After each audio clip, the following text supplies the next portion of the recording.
what I see as, this is like the essentials. These are the main things that you need to make sure are present on a monograph, I think, when you're studying, or even better, when you're compiling information, when you're, say, really interested in learning everything there is to know about plantain, and you've got all of your books out.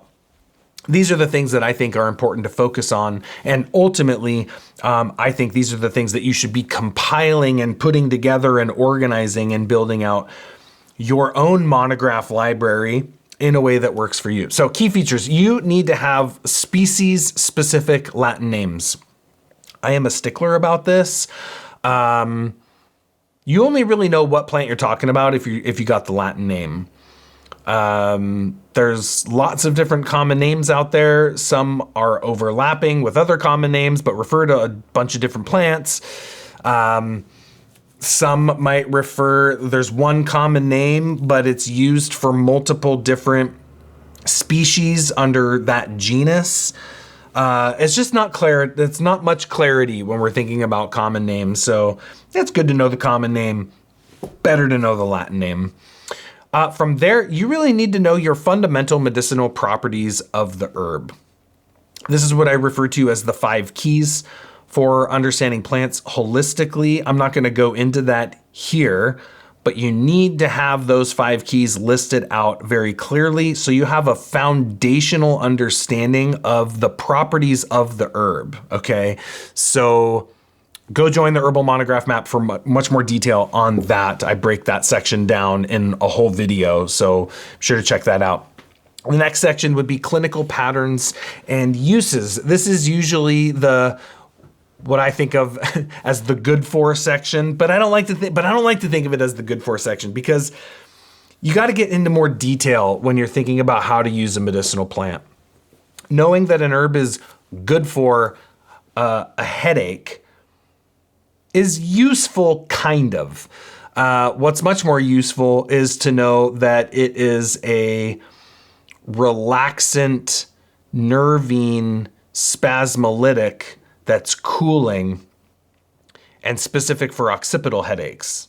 Like, that's way more useful. Now you've got a clinical pattern to look for in a person to match the remedy to the plant, or to match the remedy to the person, right? So think in terms of clinical patterns.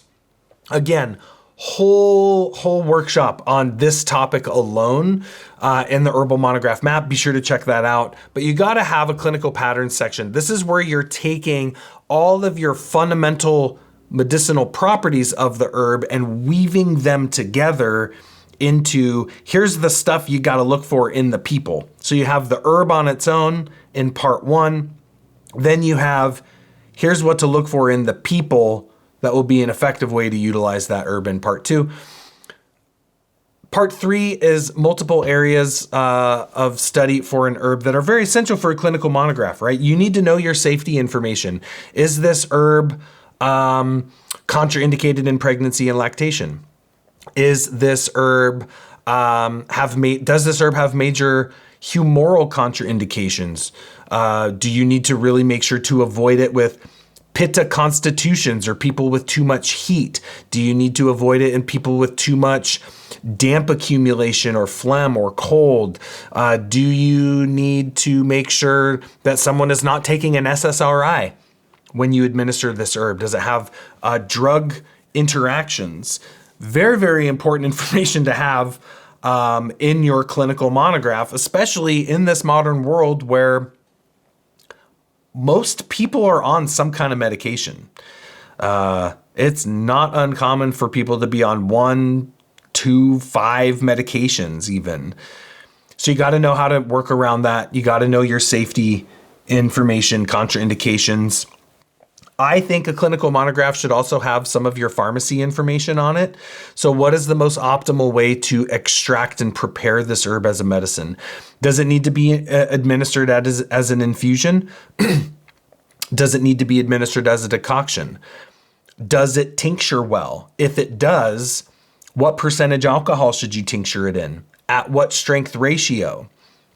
Included here, typically for me, would be dosage as well. So, you know, is this a low dose herb? Is it wild indigo? and should not exceed 10 drops per dose? Or is it lemon balm and you could give 5 mils to an adult just fine? And most people are not going to have any type of problem with that high of a dose. So it's good to have a general sense of your dosage range for the herb, how much you should use in your water extract, that being infusion or decoction, how much of the tincture should you take, percentage alcohol and ratio. I think having some of that basic pharmacy information is useful because you got to think as a clinician, you're thinking, okay, I'm considering using this herb for this person. Okay, I'm trying to give them this in a tincture form. And then you look at your pharmacy info and it's like, oh, this herb can't be made into a tincture. Maybe you want to give them slippery elm. And you're like, oh, right. Can't really make slippery elm tincture. Okay, maybe we need to make sure we give this herb in capsule or as a powder, or find something else that we can put into the tincture that'll fulfill a similar purpose. Okay. So extraction, pharmacy, dosage, important area of the monograph, very clinically relevant.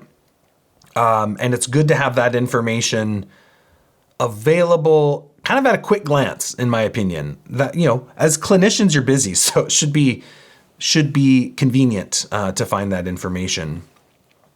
And I think having some formulation methods, formulation strategies included in a monograph is very useful.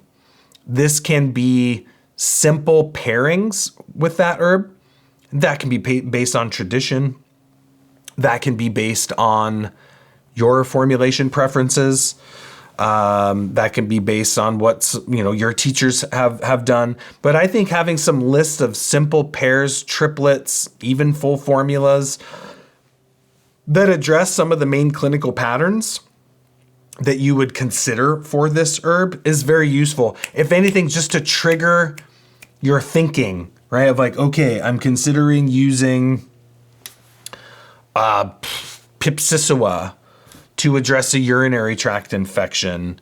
Okay, wait, what are my other urinary antiseptics, right? And then, oh, right, my berberine herbs can be considered. Oh, yarrow's a good one. Right, juniper, uva ursi, madrone, manzanita, right? Just a way of kickstarting. Oh, this herb can be a little harsh for the urinary tract. Maybe we want to combine it with a urinary demulcent. What are the, we might pair it with corn silk or couch grass or marshmallow, something to kind of soften it up a little bit. So thinking through your pairs, how you might pair or triplet that herb, either to exemplify certain properties or to balance out other properties, to make it more acceptable to a wider range of constitutions, what other types of actions would synergize well with that herb, etc. So I like to have that section. It's not necessary, but I think it's super useful. This is how I've been building my monographs for a very long time. And just adding some simple lists of herbs that I would consider pairing with that other herb, just to get the gears turning. We can't be expected to have everything memorized all the time. So it's useful to have some of those lists to just get your brain working. So those are the main key features that I think a good clinically relevant monograph should have.